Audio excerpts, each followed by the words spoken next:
Bismillahirrahmanirrahim. Alhamdulillahirabbil alamin wassalatu wassalamu ala Rasulillahi wa ala alihi thahirin ajma'in. Amma ba'du ayyuhan nas ittaqullaha mastata'tum wasma'u wa athi'u la'allakum turhamun. Para muslimin rahimakumullah, mari kita lanjutkan kajian atau pembahasan tafsir surah Hud yang sudah kita awali dengan ayat pertama, ayat kedua dan menginjak ayat yang ketiga. Pada ayat yang pertama, supaya lebih berkesan lagi kesimpulan dari ayat yang pertama ini, bunyi ayatnya a'udzubillahi minasyaitonirrajim. Alif lam ra. Artinya apa? Tidak ada yang tahu artinya kecuali Allah. Apa maksudnya? Kata para ulama, dan ini kesimpulan yang diambil oleh pakar-pakar tafsir masa kini ya. Jadi ulama masa kini nih, ulama mutaakhirin ini, ulama zaman belakangan ini.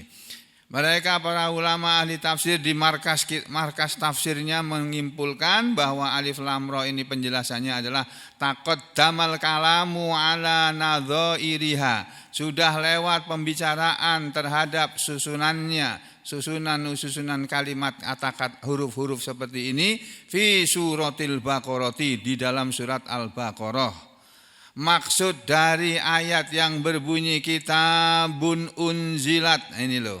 Kitabun uhkimat ayatuhu thumma fussilat min ladun hakimin khabir, yang terjemahnya kitabun sebuah kitab yang uhkimat, telah dikokohkan, telah dikuatkan, telah disusun dengan sempurna, telah disusun dengan rapi. Ayatuhu, ayat-ayatnya, tsumma fussilat, kemudian telah dijelaskan dengan terperinci. Itu kitab yang seperti itu, kitab Al-Quran itu min ladun, berasal dari hadapan hakimin, Allah yang maha bijaksana, khabirin, Allah yang maha mengetahui. Ini penjelasannya, kesimpulannya.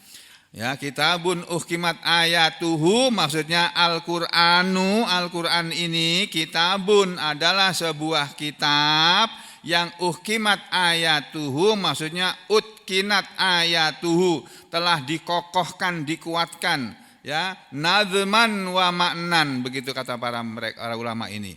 Dalam hal susunan kalimatnya atau susunan bahasanya, wa ma'nan, dan dalam susunan atau maknanya. Maknanya itu kokoh, kuat ya, bagus, indah, rapi. Susunan kalimatnya juga seperti itu. Fala taro, maka engkau tidak akan melihat fiha, di dalam Al-Qur'an itu khalalan atau khalalan, celah-celah yang bisa dimasuki, dibrobosi oleh manusia ini. Walan naqson, dan tidak ada kekurangan. Dalam Al-Quran itu tidak ada kekurangannya. Kalimatnya itu benar semuanya, enggak ada susunan kalimat yang salah, itu enggak ada. Itu Al-Quran.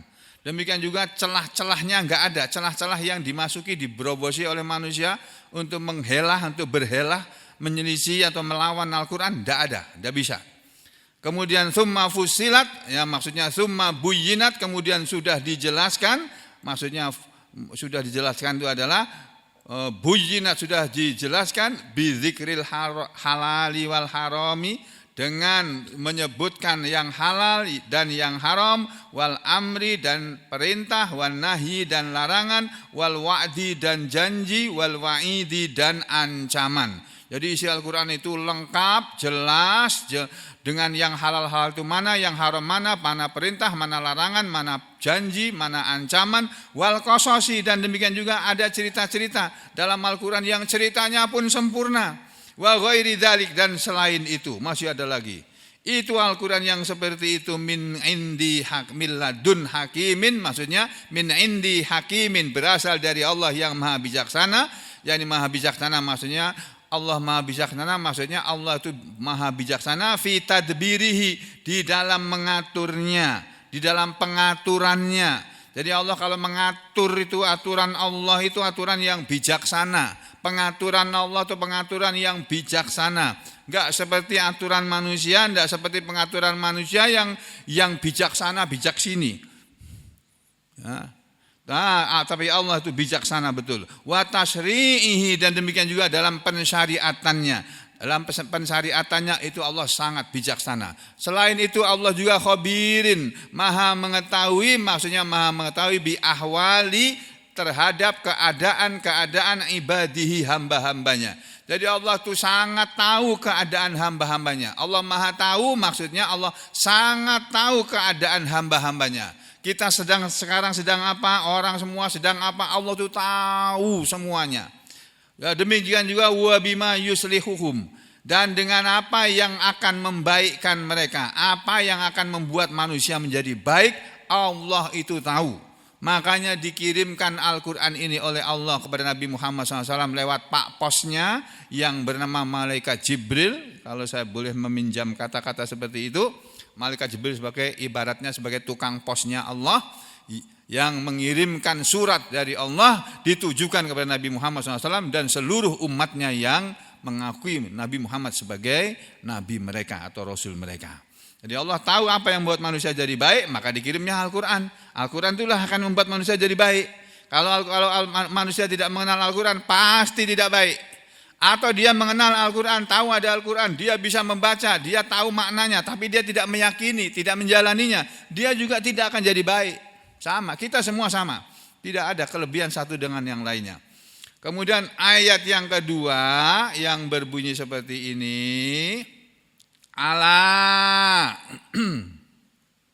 Allah bukan Allah. Allah ta'budu illallah. Innani lakum minhu nadhiru wa basyir. Allah, bahwasanya janganlah ta'budu, kalian menyembah wahai manusia, illallah, wahai orang-orang Mekah dan wahai manusia seluruhnya, jangan kalian menyembah, jangan kalian semua beribadah kepada kecuali kepada Allah, ya. Jangan kalian menyembah, jangan kalian beribadah, jangan kalian mengabdi illallah, kecuali kepada Allah saja. Maksudnya madmuna hadhil ayatil munzalati, ya, susunan kalimat-kalimat Al-Quran yang terdiri dari ayat-ayat yang sudah diturunkan ini, kata para ulama ini, ya, yang terkandung di dalam ayat-ayat yang sudah diturunkan ala Muhammadin, kepada Nabi Muhammad sallallahu alaihi wasallam ini, ada kandungan ayat yang berbunyi alla ta'budu illallah, bahwa janganlah kalian menyembah kecuali kepada Allah. Itu maksudnya ini adalah nahyul ibad. Ayat Al-Quran yang terkandung dalam surat Hud ayat 2 ini mengandung nahyul ibad, larangan kepada hamba-hamba Allah ayyabudu, bahwa mereka menyembah ma'allahi, beserta Allah, ghairahu, selain Allah.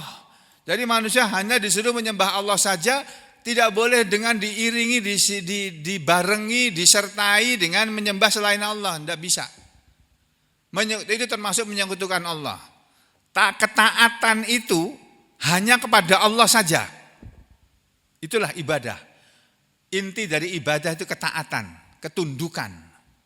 Jadi kalau kita masih tunduk, masih taat kepada Allah, itu kita masih beribadah kepada Allah.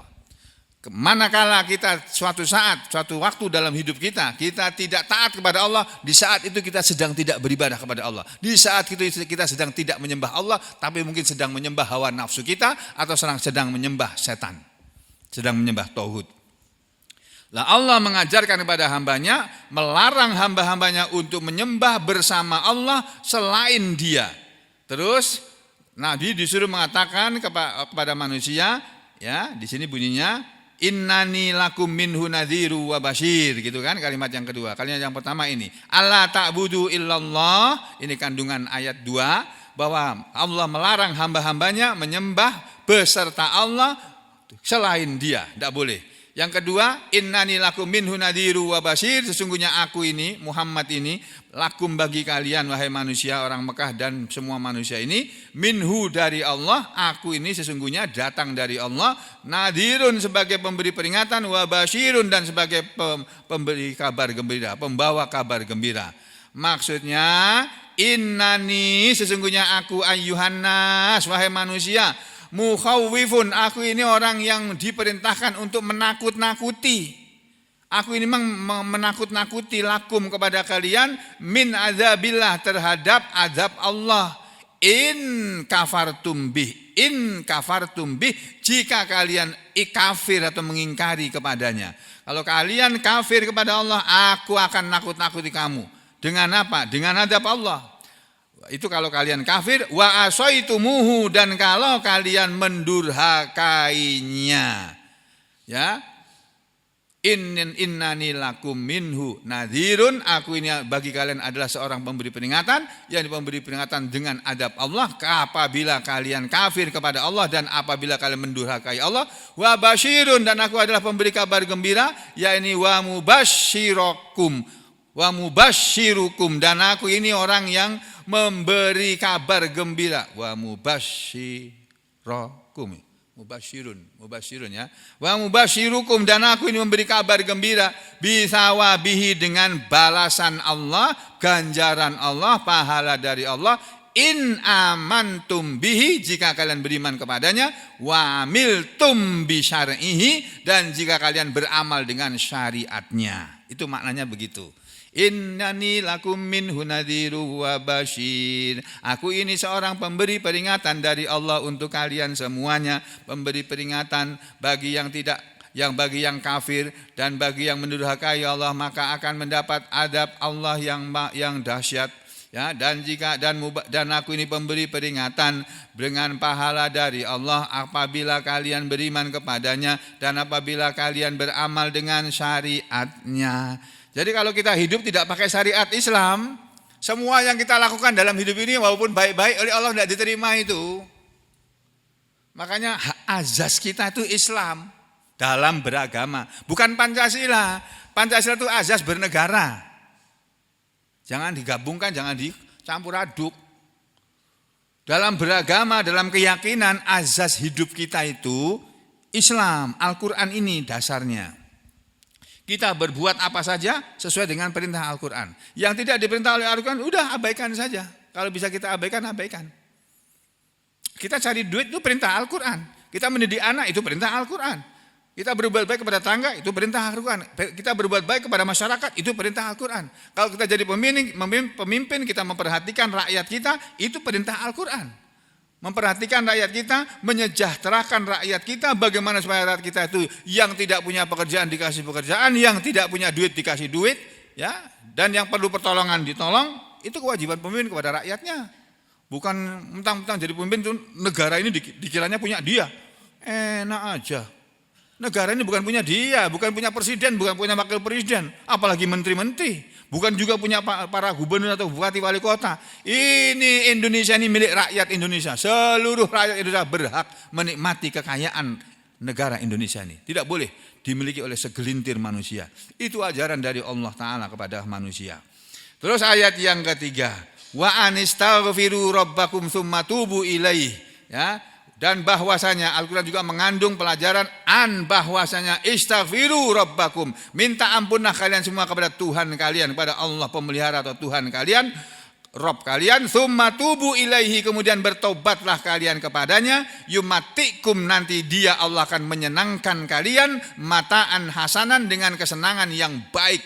Allah akan memberi bekal kepada kalian, bekal hidup kepada kalian dengan mataan, bekal hidup hasanan yang baik, yang halal. Itu Allah akan berikan terus. Ini perhatikan nih, Allah menggunakan fi'il mudhari di sini. Yumatikum, dia akan dan dia sedang dan akan selalu memberi kesenangan hidup kepada kalian, kesenangan hidup yang baik, bukan kesenangan hidup yang jelek, yang diperoleh dengan cara yang jelek, bukan. Dengan cara yang baik. Itu akan terus menerus Allah lakukan kepada orang-orang yang mau istighfar dan bertobat kepadanya. Sampai kapan? Ila ajalin musamma, sampai ajalnya manusia itu sendiri. Nah, ini bagian pertama dari ayat yang ketiga. Di sini diterangkan oleh para ulama, ya, wa'an, dan bahwasanya. Ini ada huruf wawu, ini wawu atof namanya. Wa'an dan atof ayat ini, dan maksudnya dan apa? An, bahwasanya. An ini alal awal, atfun alal awal, atof kepada yang pertama. Ani Allah tak budu illa illallah, kemudian belakangnya wa anistaghfiru. Nah, itu. Allah ta'budu illallah, kemudian yang kedua wa an istaghfiru wa an istaghfiru, dan bahwasanya istaghfiru, minta ampunlah kalian semuanya ke Rabbakum, pada Rabb kalian, kepada Tuhan kalian, tsumma tubu ilaihi, kemudian bertaubatlah kalian semua kepadanya. Maksudnya irji'u ilaihi, kembalilah kalian semua wahai manusia, ilaihi, kepada Dia Allah Tuhan kalian itu. Kembali dengan apa? Bittaati, dengan ketaatan. Kalau dulu kamu tidak taat kepada Allah, kalau kita dulu tidak taat kepada Allah, sekarang kita istighfar dan bertobat kepada Allah. Istighfar dan bertobat kepada Allah itu bukan hanya dibuktikan, diwujudkan dengan ucapan astaghfirullahaladzim wa atubu ilaik. Bukan hanya seperti itu, tapi ucapan itu diiringi dengan mengembalikan diri kita kepada Allah dengan cara mentaati Allah. Itu maksudnya begitu. Kita istighfar kan minta ampun kepada Allah dari segala dosa, dari dosa-dosa kita. Lalu kita kembali kepada Allah. Kalau dulu berbuat dosa, sekarang kembali kepada Allah dengan berbuat taat. Gitu loh. Halo? Ini paham apa enggak nih? Bisa menerima ini kalimat saya ini? Ya, kembalilah kalian kepada Allah, maksudnya dengan taat, gitu. Makanya kemudian para ulama ahli bahasa ini, ada Al-Farra di sini. Qala Al-Farra, telah berkata Imam Al-Farra, ini terkenal ahli bahasa beliau ini ya. Kata-kata summa dalam ayat ini, summa tubu ilaihi istaghfiru rabbakum summa tubu ilaihi. Kata-kata summa huna di sini bimakna al-wawi, bimakna wawu. Jadi maksudnya istaghfiru rabbakum wa tubu ilaihi, dan bertobatlah kalian kepadanya. Lalu sini kan bunyinya, dan bawahnya minta ampunlah kalian kepada Tuhan kalian, kemudian bertobatlah kalian. Bukan kemudian ini, tapi minta ampunlah kalian kepada Tuhan kalian dan bertobatlah kalian kepadanya. Bukan minta ampun terus nanti kemudian bertobat, bukan. Minta ampun dan bertobat itu dalam satu waktu, berjalan bersamaan. Minta ampun terhadap segala dosa, segala maksiat yang sudah kita lakukan, kemudian kita kembali bertobat kepada Allah dengan taat kepadanya. Kita tukar perbuatan maksiat kita dengan perbuatan taat. Kita tukar kebiasaan kita yang tidak pernah ngaji Al-Quran dengan mengaji Al-Quran. Kita tukar kebiasaan kita yang tidak pernah peduli kepada syariat Islam, mulai sekarang peduli kepada syariat Islam, dan seterusnya. Ya, jadi begitu. Wa tubu ilaih. Li'anna, kalau dijelaskan oleh Imam Al-Baghawi, li'annal istighfar, karena yang namanya istighfar itu huwa taubatu, dia itu juga tobat. Istighfar itu juga tobat. Caranya manusia bertobat kepada Allah dengan istighfar, mengucapkan astaghfirullahaladzim, terus diiringi dengan, disertai bareng bersamaan dengan ini, kembali kepada Allah. Jadi ulama mengatakan istighfar itu huwa taubatu, karena istighfar itu adalah dia itu juga tobat. Wa taubatu, dan yang namanya tobat, hiyal istighfar, dia itu juga istighfar. Gitu, para ulama mengambil kesimpulan seperti itu. Jadi istighfar dan tobat itu satu penyataan, satu makna. Wakilah, dan dikatakan juga oleh sebagian ahli tafsir, anistaghfiru rabbakum, bahwasanya minta ampunlah kalian semua kepada Tuhan kalian, minal ma'asi, dari segala perbuatan maksiat-maksiat, tsumma tubu ilaihi, kemudian bertobatlah kalian kepadanya, fil musta'naf, ya, atau fil mustaqbal, di masa yang akan datang, di masa berikutnya. Di masa lalu kita sudah berbuat maksiat, kita dulu suka berjudi, kita dulu mungkin suka berzina, atau langganan berzina, atau pernah berkali-kali berzina, tetapi sekarang berhenti, bertobat kembali kepada Allah, dan tidak akan mengulangi lagi di masa depan untuk melakukan perbuatan judi atau perbuatan zina dan sebagainya, perbuatan dosa-dosa besar tadi. Ya, makanya Ibnu Katsir mengatakan makna ayat ini wa amurukum, dan aku Allah memerintahkan kepada kalian bil istighfari, agar dengan istighfar, dengan minta ampun, minadzunubi, dari segala dosa-dosa, as-salifah yang sudah lewat, yang sudah salaf, yang sudah lewat itu. Wa taubati, dan aku menyuruh kalian untuk bertobat minha, darinya, dari segala dosa tadi, kembali dari segala dosa, kembali kemana? Ilallah, kembali kepada Allah, bertobat kepada Allah azza yang maha gagah, wa jalla dan maha agung. Fima tastakbilunahu, pada masa yang kalian akan menghadapinya di masa depannya. Yang kalian akan menghadapinya. Jadi masa lalu kita akhiri dengan istighfar dan taubat. Masa depan kita isi dengan kembali kepada Allah dengan ketaatan. Ya, wa antastamiru ala dzalik, dan agar kalian semua terus menerus ala dzalika, dalam keadaan seperti itu. Allah menginginkan kepada kita agar kita ini istighfar kepada Allah dan tobat kepada Allah itu terus menerus. Sampai kapan? Sampai mati. Istighfar dan minta ampun kepada Allah. Kalau kita mau melazimi, membiasakan istighfar dan minta ampun kepada Allah, Allah berjanji ini, yumatikum mata'an hasanan. Yumatikum, dia akan menyenangkan kalian. Ya, dengan mataan hasanan, dengan kesenangan yang baik. Atau yumatikum, Allah akan membekali kalian dengan mataan hasanan, dengan bekal hidup yang baik. Ini tafsir Ibnu Katsir ini. Ya, beliau menerangkan yumatikum mataan hasanan, maksudnya yu'asyikum aisyan hasanan. Allah akan menghidupkan kalian dengan penghidupan yang baik. Allah akan menjadikan hidup kalian itu sebagai kehidupan yang baik. Ya, kehidupan yang baik ini fi khawdin. Nih, khawdin ini. Kita lihat di sini coba. Khawdin itu kemewahan hidup. Ini. Allah akan memberi kepada kalian semua di dunia ini kemewahan hidup. Dan yang kedua, wa ta'atin, ta'atin itu ketenangan hidup. Itu. Kemudian wa amnin, dan keamanan. Yang terakhir wa sa'atin, dan kelonggaran. Yakni fi sa'atin wa ta'atin wa amnin. Itu janji Allah.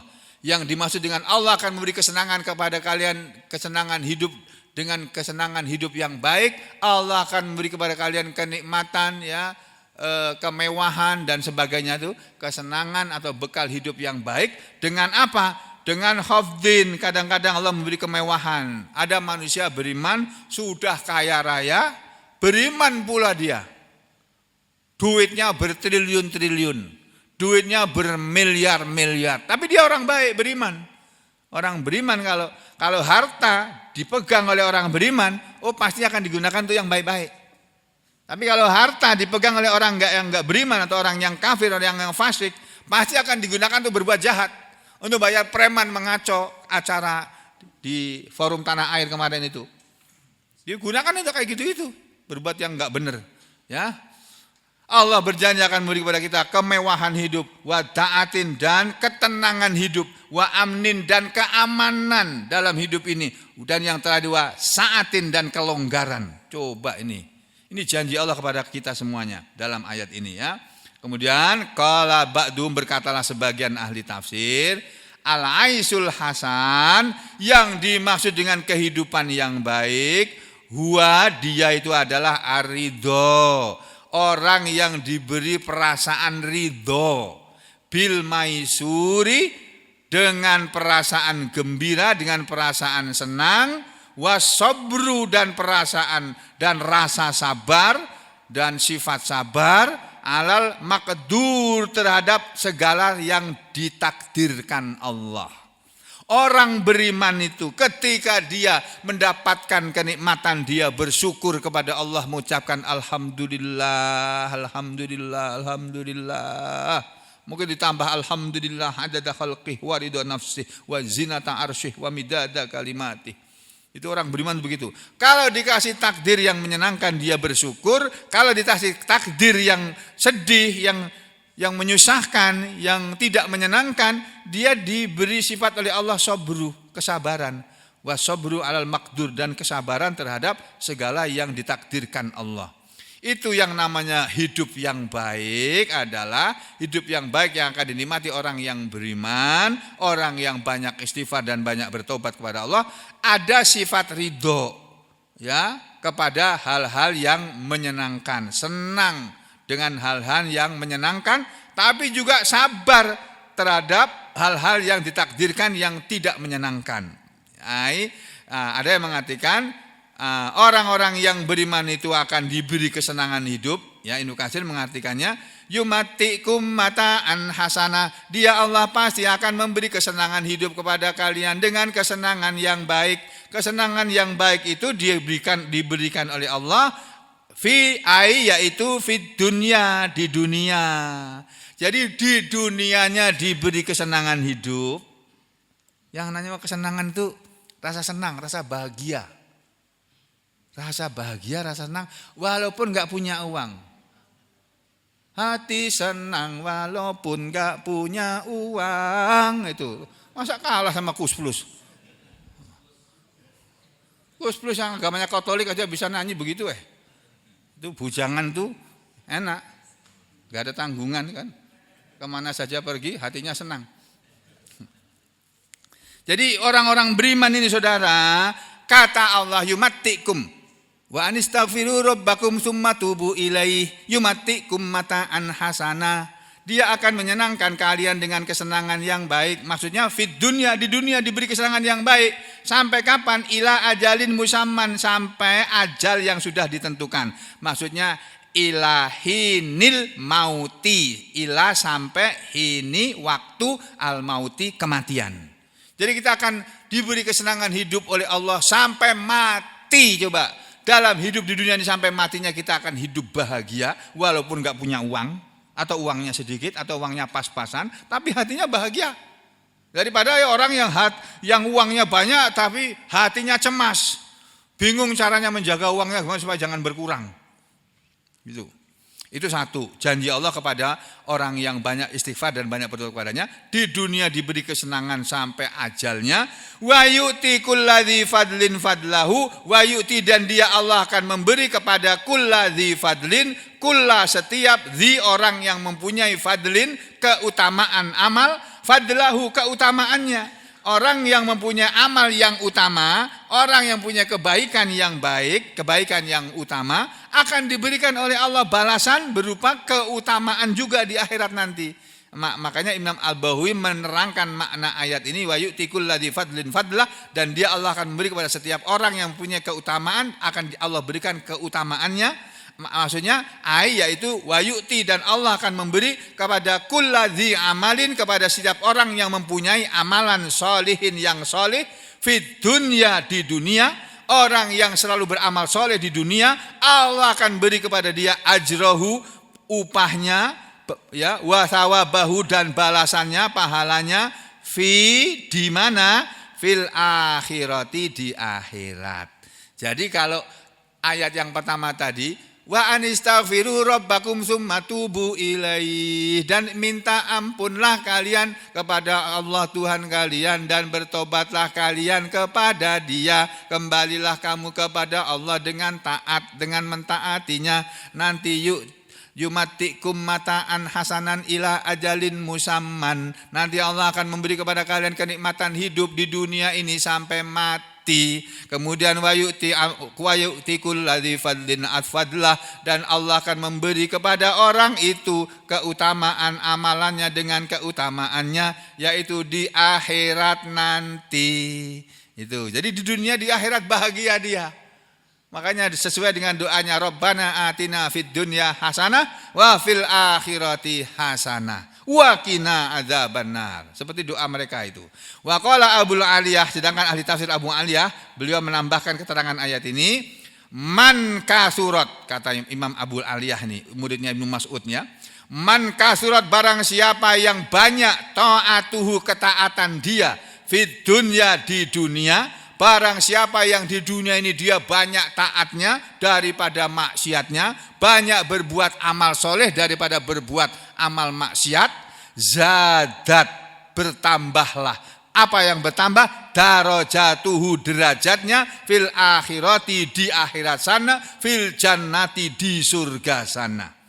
Tuh, li'anna, karena kata Imam Al-Bu'aliyah, li'anna darajati, karena yang namanya derajat-derajat manusia itu takunu, terjadi dia, adanya dia, bil a'mal, dengan sebab amal-amalnya. Siapa yang amal solehnya lebih banyak, maka derajatnya di surga juga lebih tinggi. Itulah saudara-saudara, maka Allah menciptakan surga itu 100 tingkat. Ya, karena itu kalau kita amalannya makin baik, makin mendekati Rasulullah SAW dan para sahabat-sahabat beliau radhiyallahu anhum, nanti kita bisa bersama Rasulullah di surga yang sama dengan Rasulullah itu. Di surga Firdaus itu, Masya Allah, Masya Allah. Itu kalau sudah masuk surga itu sudah lupa dunia kita sudah. Dunia ini apa sih? Semua itu menyebalkan, menjengkelkan dunia ini. Isinya itu banyak menyebalkannya, menjengkelkan daripada menyenangkannya. Itu dunia. Kalau akhirat tidak ada yang menyebalkan, menjengkelkan, tidak ada. Di sana semua orang kepingin menikmati. Ya, jadi derajat manusia di surga sana tergantung kepada amal baiknya. Semakin banyak amal taatnya, amal baiknya, semakin bertambahlah derajatnya di akhirat sana, di surga sana. Demikian juga ini tadi Abul Aliyah loh. Abul Aliyah kalau nggak salah muridnya Ibnu Mas'ud ya. Nanti kalau saya keliru, ternyata muridnya Ibnu Abbas, saya minta ampun kepada Allah. Wa qala Ibnu Abbas, sedang Ibnu Abbas sendiri ya, sama-sama pakar dengan Ibnu Mas'ud. Ibnu Abbas pakar Al-Quran juga dari kalangan sahabat. Beliau pun mengatakan, man zadat, barang siapa bertambah hasanatuhu, kebaikannya, ala sayyiatihi, atas kejelekannya. Siapa yang kebaikannya melebihi kejelekannya, jumlah perbuatan baiknya, amal solehnya, perbuatan baik dia yang berpahala melebihi dosanya, dakhalal jannah, orang seperti itu akan masuk surga. Makanya tersebut dalam surat Idza Zulzilat apa Al-Qari'ah itu ya. Al-Qari'ah mal Qari'ah wa ma adraka mal Qari'ah yauma yakunun nasu kal farashil mabthus wa takunul jibalu kal ihnil manfus. Nah ini, fa amma man saqulat mawazinuhu fa huwa fi 'ishatir radiyah wa amma man khaffat mawazinuhu fa ummuhu hawiyah. Yo. Fa amma, maka adapun orang yang sakulat, berat, mawazinuhu, timbangan amal baiknya daripada amal buruknya, fahuwa fi isyatir radiyah, maka dia berada di dalam kehidupan yang menyenangkan, maksudnya di surga, di akhirat nanti dia dimasukkan ke surga. Waman khaffat, dan barang siapa yang ringan mawazinuhu, timbangan amal baiknya, fa ummuhu hawiyah, maka tempat kembali dia adalah neraka hawiyah. Ini loh.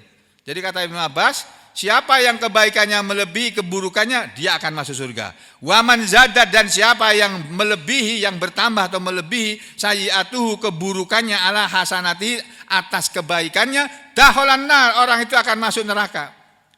Terus kata Ibnu Abbas dilanjutkan lagi, wa manistawat, dan siapa yang sama hasanatuhu wa sayyi'atuhu, antara kebaikannya dan keburukannya, ketika ditimbang amal baiknya dan amal dosanya, kok sama?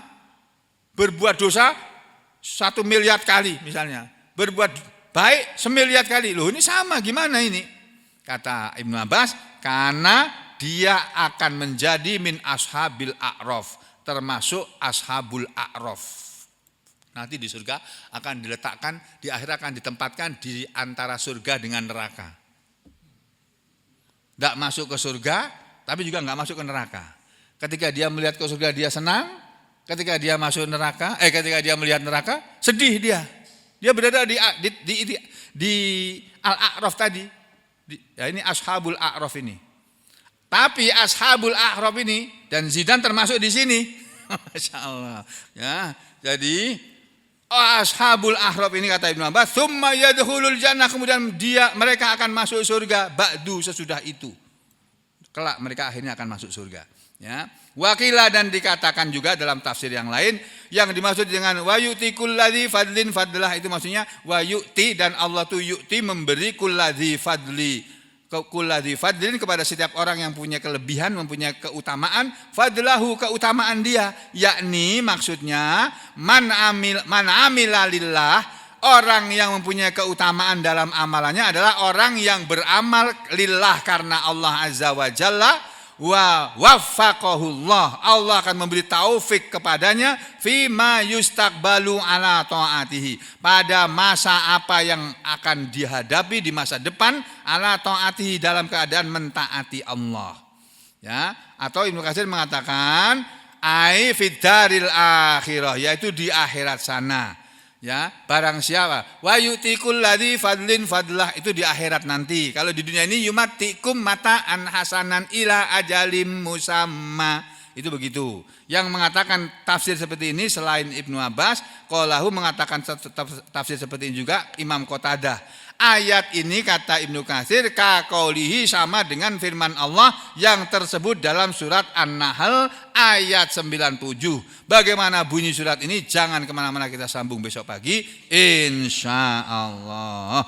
Aku lu qouli hadza astaghfirullah li wa lakum. Allahumma taqabbal minna innaka antas samiul alim wa tub alaina innaka antat tawwabur rahim. Wa sallallahu ala Muhammadin wa ala ali Muhammad walhamdulillahi rabbil alamin.